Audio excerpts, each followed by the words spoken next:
Welcome to a new edition of the Neon Jazz Interview Series with New Orleans-based virtuoso percussionist, vocalist, pianist, songwriter, and music industry veteran of the soul brass band, Derrick Freeman.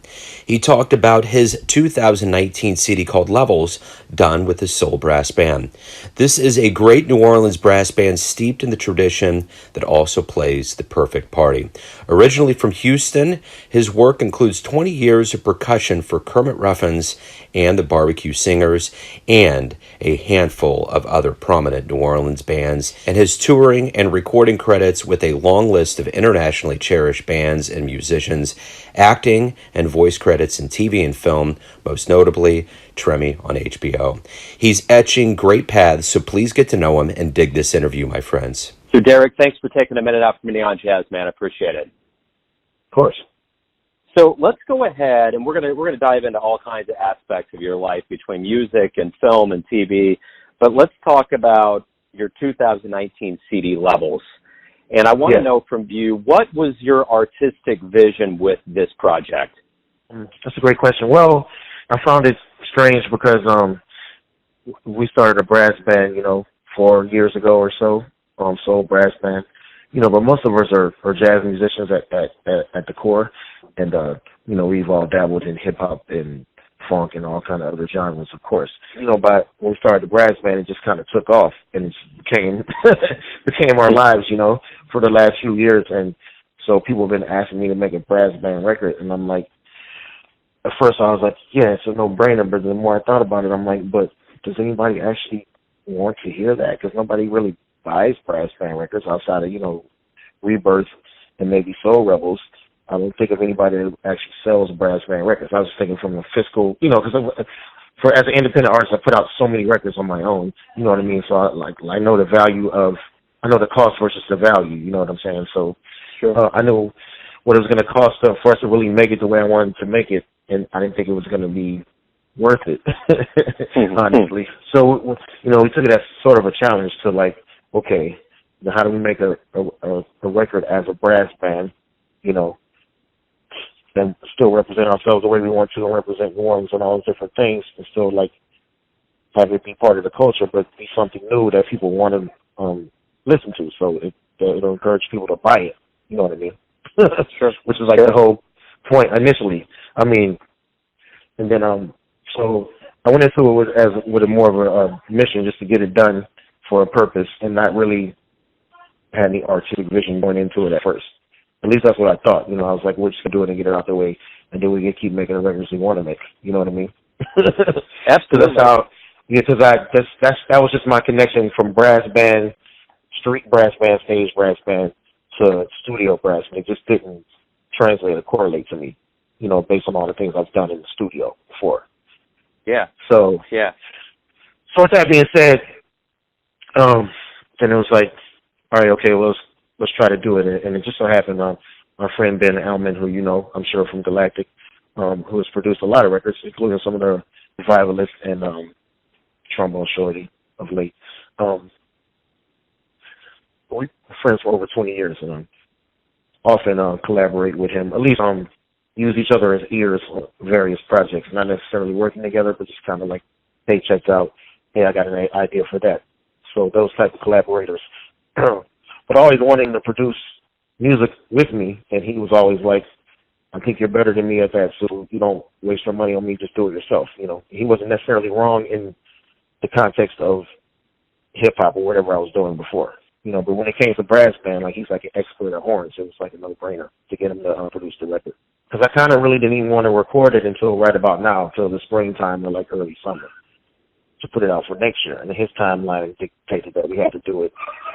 We had to get it done based on his timeline and the count, the guy who engineered and mixed and mastered the record. We had to do it in November. We're forced. And so we came to this agreement in October. So now we're forced to make this record. So all these ideas we've been talking about for years, we had to formulate them in a couple of weeks.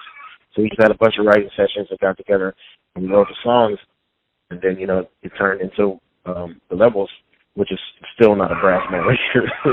So we still failed at our attempt to do that. Right. We came up with something amazing, Yeah, absolutely. Well, and I guess the whole backdrop to all of this is New Orleans at the end of the day, and Of you're course. New Orleans through and through. And what I want to know is, how did you get into music? How did all of this happen to get to where you're at today? I was just a kid in Houston, Texas.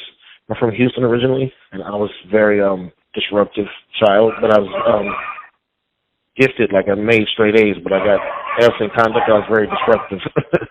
So somehow they talked me into taking some like aptitude test, and they decided that I was gifted, so I was able to choose what kind of school I wanted to go to.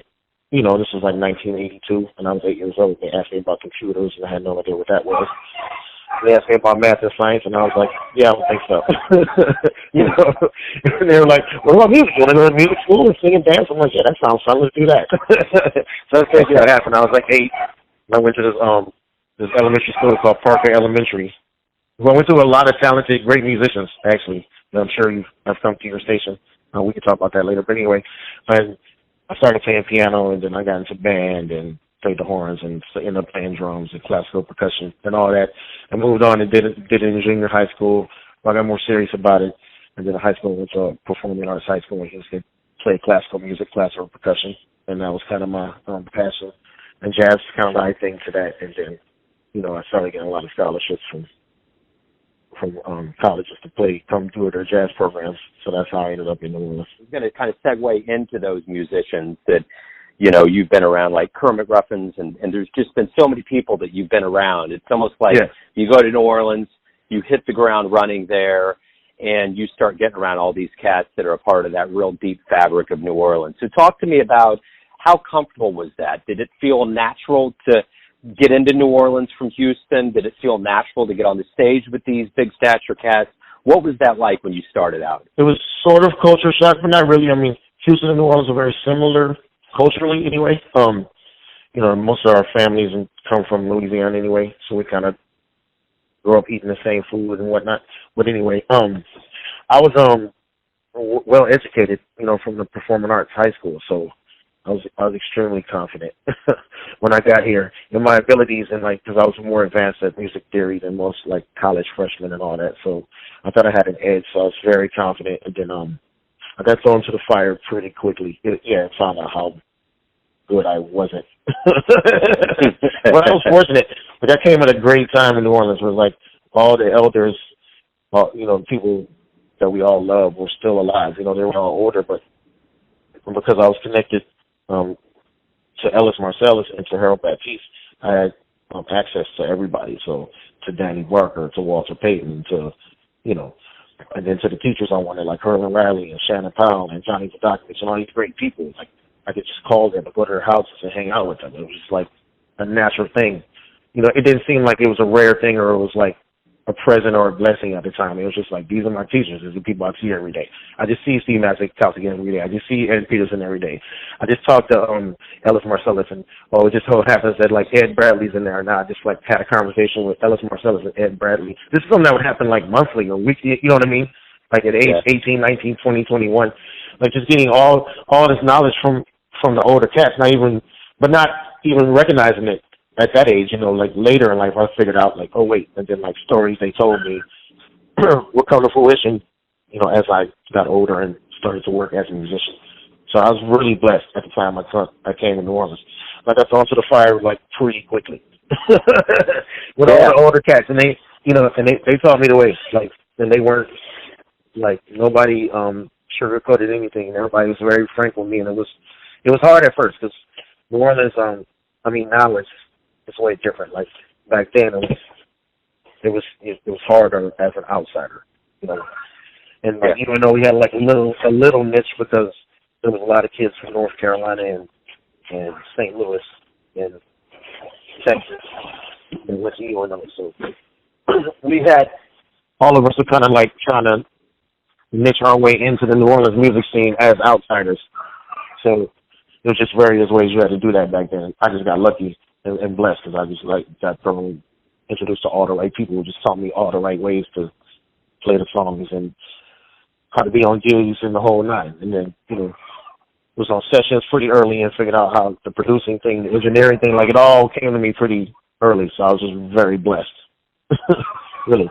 And New Orleans was way under the radar, like way under. Like, we were getting away with so much. We had so much talent for so many years, and nobody was paying attention to it. So we're just, like, doing all kinds of phenomenal things on our own, you know? You know, the interesting thing about education that you get, whether it's general education, you know, you don't really get taught. I don't know if there's an effective way. There probably is, but there's not really that effective a way unless you experience it, like paying bills and doing everything you have to do. My equation for this that I want to ask you about is, what has been the most surprising thing to you about being a musician, about playing on big stages, about just living day to day as a musician? What's been the most surprising to you as a professional musician in this world? Well, just how actually cathartic it is.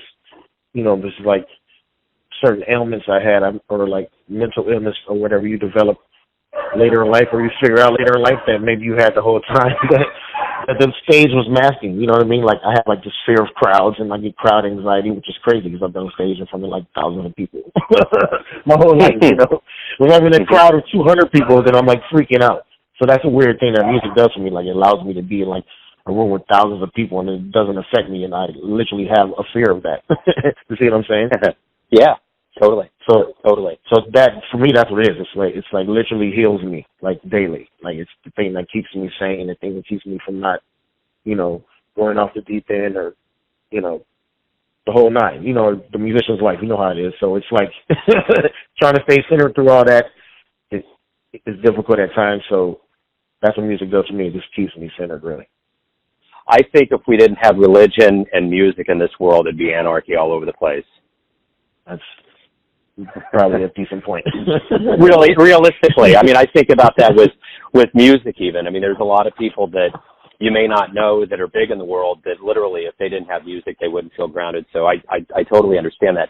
So the other component to you as a creative creature, as someone that really goes with your head and develops yourself as an artist, is that you've had credits, voice and acting credits, and you have another side of you that's an IMDb profile. My question to you is this.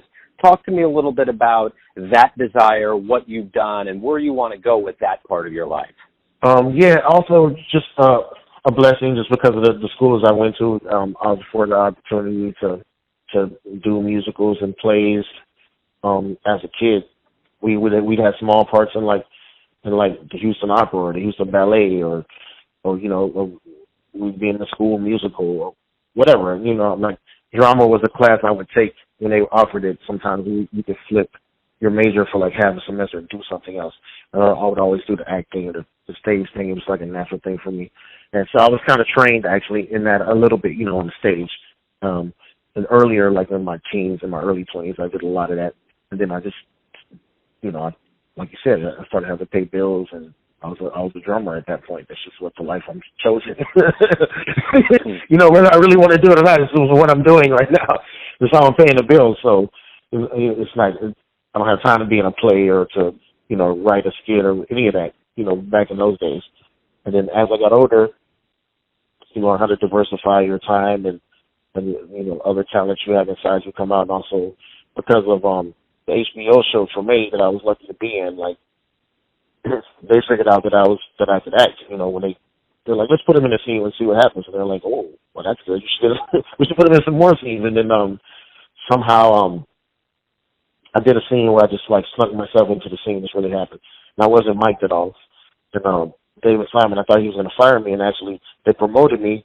And because I wasn't mic'd, I had to go in the studio to do my lines for the scene. And then the person that ran the studio, my friend Will Ralston, discovered that I had a decent voice, and they gave me a voice acting job. And I did that job for 4 years for HBO.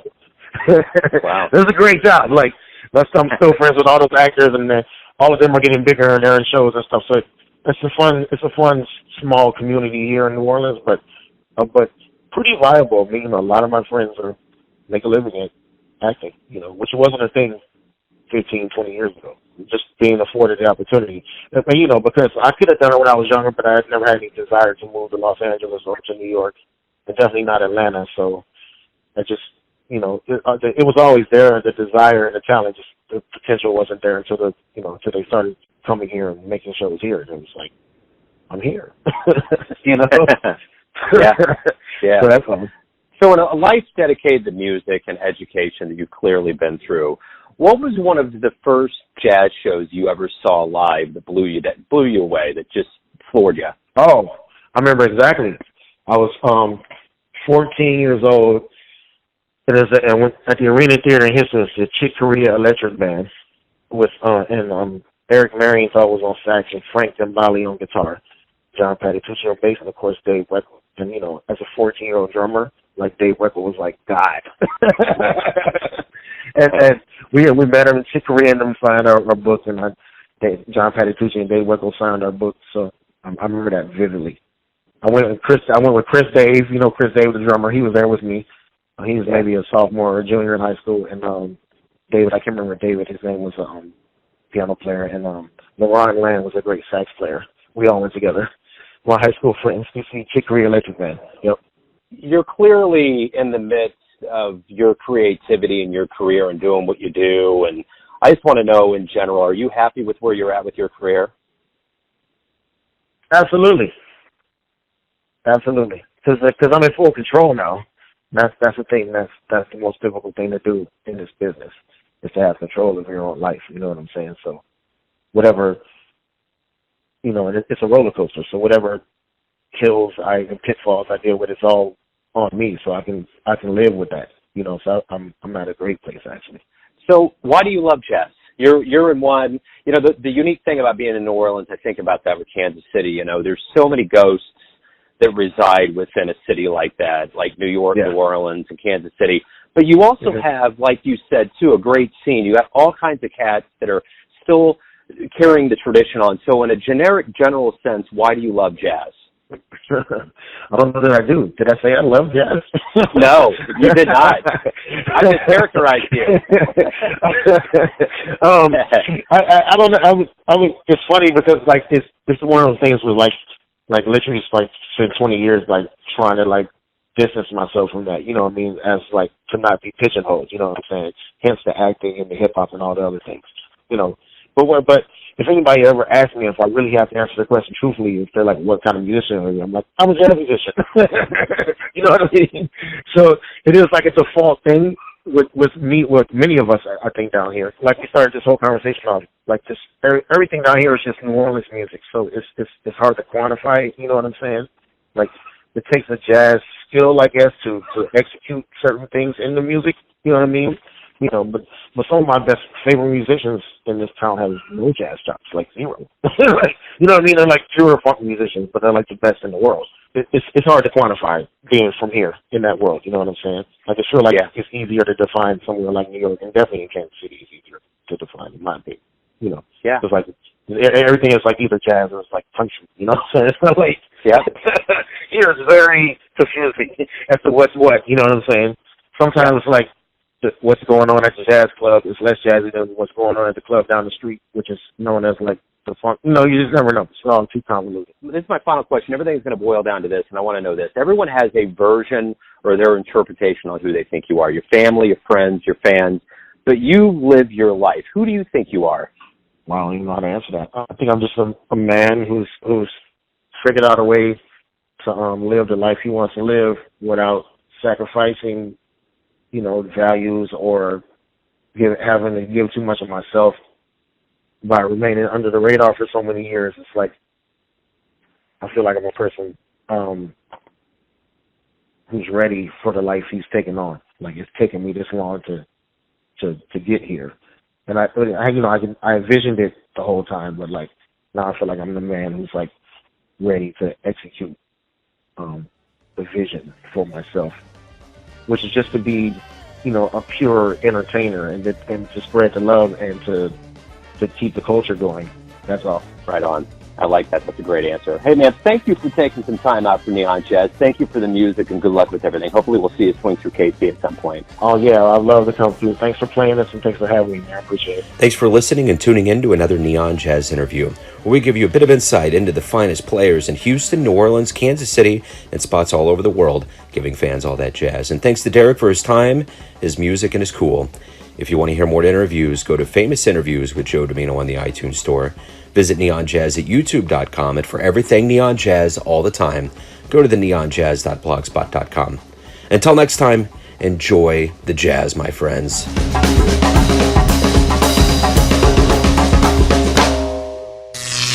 Neon Jazz.